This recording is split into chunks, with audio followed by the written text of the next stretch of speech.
Здравствуйте, уважаемые телезрители! В эфире программа «Саясат Хасаяхат». Мы говорим о внешней политике и международных отношениях.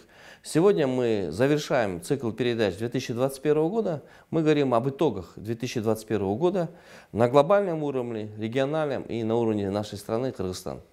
Для обсуждения этой темы я пригласил известного эксперта Кыргызстана, чрезвычайно полномочного посланника, индолога Каблукова Евгения Николаевича.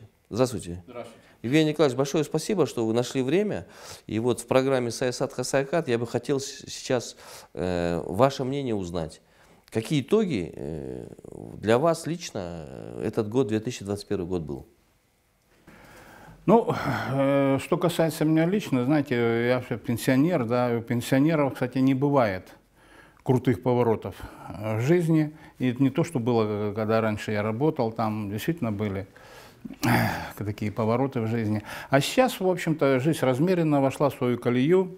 Единственное, что в этом году я отпраздновал свой юбилей, 70 лет. Поздравляю вас. Спасибо. Это такая серьезная дата, 70. Да. Вот, так что отметил с друзьями, со знакомыми, все хорошо.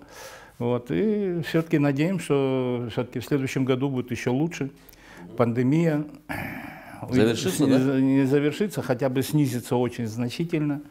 Вот, так что все нормально в личном плане. Дети устроены, у них все хорошо. Так что.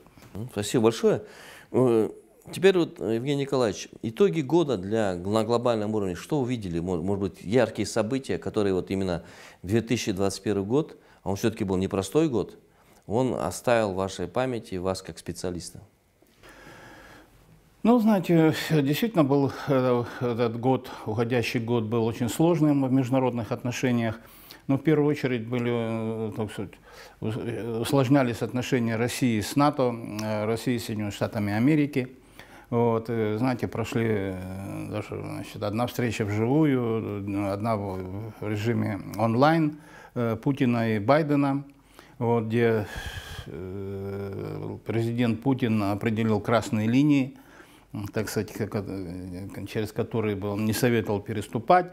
В общем, и да, НАТО сейчас уже пришло к тому, что вот, по-моему, в следующем году уже пройдет первая встреча Россия-НАТО. 10 января раньше будет это было между президентами регулярно, США, да, и там были представители. А на 12 Россия-НАТО. Да, вот представители, всегда они, там были российские представители при НАТО. Вы знаете, потом это все закрылось, и офис НАТО закрылся в России. Здесь. И, в общем-то, думаем, что стороны пришли к осознанию того, что, в общем-то, надо договариваться, уже включать дипломатию. Вот. Пока если дипломатии нет, то начинают говорить пушки, а никто этого не хочет. Вот. Это вот, так, на глобальном уровне, потому что идет, вы знаете, сейчас идет складывание многополярного мира. Вот. Соединенные Штаты... Все-таки вы сторонник, что будет многополярный мир? Не да? нравится, не нравится. Понимаете, вот... Если почитать книгу Киссинджера «Дипломатия», так он там прямо пишет, что Соединенные Штаты Америки в силу своего географического положения, они только знали позицию силы, то есть они на руководящей позиции и так дальше.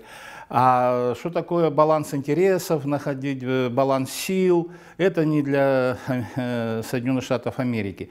Но вот сейчас, наверное, к Соединенным Штатам Америки, значит, придется приходить все-таки к такому пониманию баланса сил.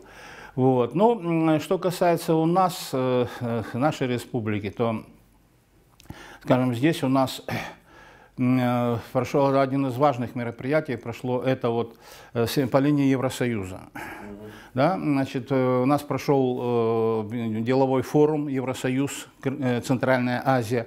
И это было наше предложение провести, поэтому первая встреча была проведена в Бишкеке. И там достигнута договоренность, что это будет на постоянной основе проводиться. Вот. И следующий уже бизнес-форум Евросоюз Центральная Азия произойдет в Казахстане. Казахстан предложил свою площадку. Вот. Потом, значит, уже, по-моему, готово к подписанию соглашения значит, Евросоюз, Кыргызстан. Вот, наверное, когда наш президент поедет туда, там состоится официальная церемония подписания. Вот, и одна из инициатив нашего президента в ООН, когда объявить 22 год Международным годом горных стран или развития горных стран, вот, ООН приняла эту резолюцию. Вот, у нас нашлись там много ко-спонсоров, так что здесь. Ну и одно из последних, кстати, тоже значимых мероприятий, которое прошло вот буквально недавно, это вот встреча диалога Индия-Центральная Азия. Это происходило в Индии. Вот, и там принято действительно такое вот, ну, события в Афганистане, они подтолкнули Индию все-таки к более активному сотрудничеству с нашим регионом. Вот. И единственная проблема, которая Индии, так сказать, мешает, это, так сказать, проблема действительно большая, это отсутствие прямого наземного сообщения, транспортного сообщения между Индией и Центральной Азией. И Индия действительно, значит, нашла выход, и сейчас Индия вкладывает большие деньги в развитие порта Чабахар. Вот там и выделили, значит, там портал. И, значит, Индия уже вложила более 400 миллионов долларов в развитие. И, кстати, Индия приглашает страны Центральной Азии принять участие, то есть иметь какие-то свои причалы там. Вот. Но из стран Центральной Азии только вот Узбекистан согласился, сейчас очень активно будет там участвовать. Тоже недавно прошла трехсторонняя встреча Индия, Иран и Узбекистан, и где как раз Узбекистан заявил о том, что он будет тоже участвовать в модернизации порта Чабахар, и через порт Чабахар будет вести торговлю. Вот. И еще одно, значит, такое тоже важное событие, о котором была достигнута договоренность во время этой встречи, то, что вот в январе, значит, Индия пригласила в качестве главных гостей на празднование Дня Республики. В Индии традиция. Каждый год на празднование Дня Республики, 26 января, она приглашает лидеров государств в качестве главного гостя. И вот в этом году Индия решила, поскольку сначала планировалось, что будет Борис Джонсон, вот, там, как главный, но у него там проблемы с коронавирусом в стране, и проблемы в партии, значит, правящей. Вот, и он отказался приехать, и Индия тогда пригласила наших пять президентов наших стран центральноазиатских вот, быть главными гостями и там провести, то есть этот диалог поднять на более высокий уровень, на высший уровень и провести встречу Индия-Центральная Азия только в формате встречи глав государств. Вот. Это действительно очень такое вот благоприятное. Ну, будет визит президента Кыргызстана, да, в январе заявлено? Да, значит, наш президент уже дал согласие. Он же готовится значит, к поездке. Вот. По-моему, большинство стран уже Центральной Азии согласились приехать. Так что вот это вот действительно новое в формате в этом. То есть, если у нас есть такие вот диалоги, например, там Япония плюс Центральная Азия, Южная Корея плюс Центральная Азия, там Россия, потом, значит, Соединенные Штаты Америки, ну, в общем, Вышеградская четверка даже есть, Евросоюз, Центральная Азия, ну, в составе Евросоюза есть такая Вышеградская четверка, тоже они с нами, есть такой диалог. Но вот такой диалог и с Индией у нас был диалог еще в 2012 году, заложен диалог Индия-Центральная Азия, но он проходил в рамках второй дорожки дипломатической, это на неофициальном уровне. То есть приглашались различные ученые, там, значит, деятели культуры и так далее, и так далее. Вот. Ну а потом в 2019 году Индия, значит, приняла решение поднять уровень этого диалога и на уровне министров иностранных дел. Вот. Но сейчас вот прошло третье вот заседание, и вот следующее будет уже на более высоком уровне, на высшем уровне. Индия плюс Центральная Азия на уровне глав государств. Угу. Спасибо, Евгений Николаевич. Вот еще такой вопрос. Многие эксперты считают, что итогом года вот 2021, я не знаю, согласитесь вы или нет, они говорят о том, что отсутствует доверие в международных отношениях, в дипломатии. К сожалению, вот раньше какие-то были договоренности, какие-то правила. Сегодня этих правил не существует. И они говорят, что это будет как бы один из примеров контуров формирования нового посткоронавирусного мира.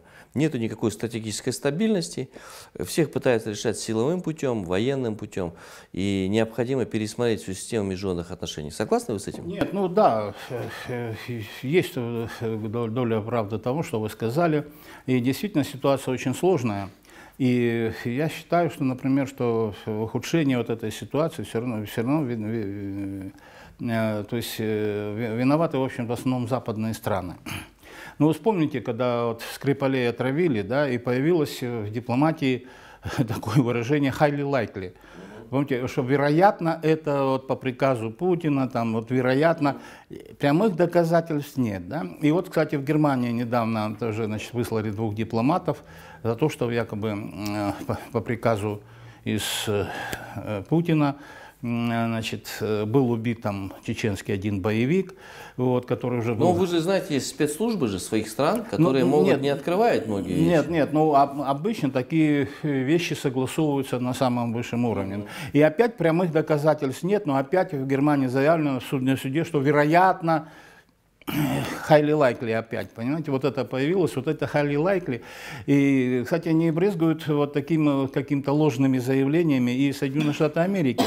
Вот, например, пару месяцев назад Блинкен у себя в Америке как-то заявил, что надо внимательно, Россия уже приближается к границам НАТО. Но американцы, конечно, могут это сживать, да? А тут встает вопрос, а кто кому приближается к границам? Да, вот Блинкену, конечно, надо напугать было своих избирателей, и чтобы они согласились там, с выделением больше денег на вооружение и прочее. Доверие будет восстановлено или нет?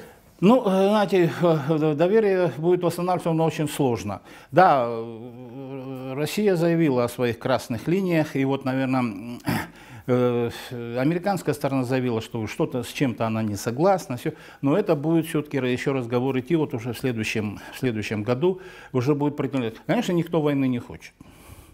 Вот, и поэтому будет, как в дипломатии говорят, размены договоренности, достижение компромиссов, то, что вот называется размены.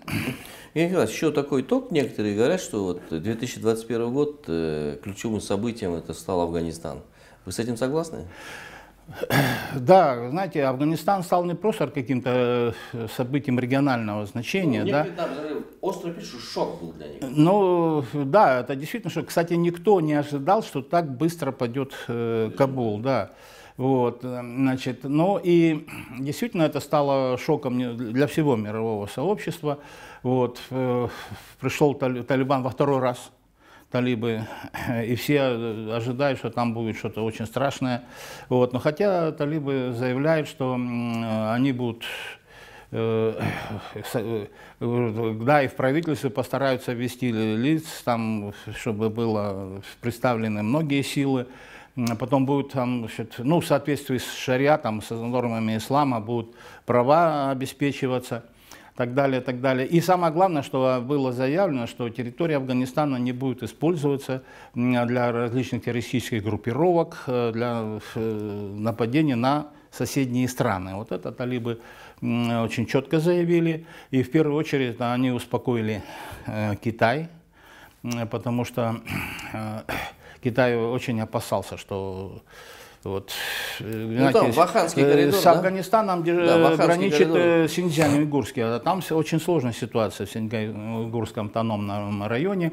Вот, но талибы четко заявили, что не допустят никаких вещей. Вот, и после этого действительно Китай увеличил свою помощь. Китай уже выделил $1 миллион наличными правительству Талибана. Вот, и на 5 миллионов уже поставляет товары, уже идет договоренность, что сухофрукты, один из основных статей экспорта Афганистана, уже будут поставляться в Китай. Вот, так что действительно Афганистан, и сейчас вот, знаете, прошло буквально вот несколько, последние 3-4 месяца, прошло очень много конференций, посвященных Афганистану, вот, и мировое сообщество пытается найти, в общем-то, выход из этой ситуации. Но требования международного сообщества остаются те же. То есть инклюзивное правительство, вот, уважение прав человека, прав женщин, ну и чтобы не допускать террористических активностей со стороны Афганистана, чтобы они представляли угрозу соседним странам. Евгений Николаевич, наша программа уже завершается. Я бы хотел задать вам такой вопрос. Вот, мы все-таки в канун Нового года, и обычно принято, и это материализуется мысль, да, слова, которые говорится. Вот, ваши личные пожелания народу Кыргызстана, может быть, какие-то есть особые слова, которые вы хотели сказать? Ну, знаете, обычно такие пожелания делают глава государства, там, глава правительства, там, да. Но, честно говоря, я тоже как гражданин Кыргызстана тоже хочу и надеюсь, что экономическая ситуация на следующем году резко улучшится. Вот, президент в своем выступлении недавнем определил направление работы, вот, для того, чтобы улучшить экономическую ситуацию. Я думаю, что надо постараться все это выполнить. Ну и нашим гражданам в условиях пандемии, ну, естественно, стоит пожелать здоровья, да, чтобы не болели, соблюдали все эти правила, значит, осторожности. Вот. И, естественно, ну и благополучие, процветание. Спасибо большое вам. От себя лично я хотел бы вам пожелать здоровья в первую очередь, самого лучшего, успехов, удачи, процветания. И самое главное, для всех граждан Кыргызстана тоже, чтобы наконец вот пандемия COVID-19 завершилась. Спасибо вам большое. С наступающим И вас Новым годом. тоже с наступающим, и вам те же самые пожелания. Спасибо. На этом программа «Саясат Касаяхат» завершилась. Мы подводили итоги года 2021 года. Они разные, но надеемся, что 2022 год, наступающий, он будет годом все-таки завершения пандемии COVID-19. И мы будем говорить уже о постковидном периоде.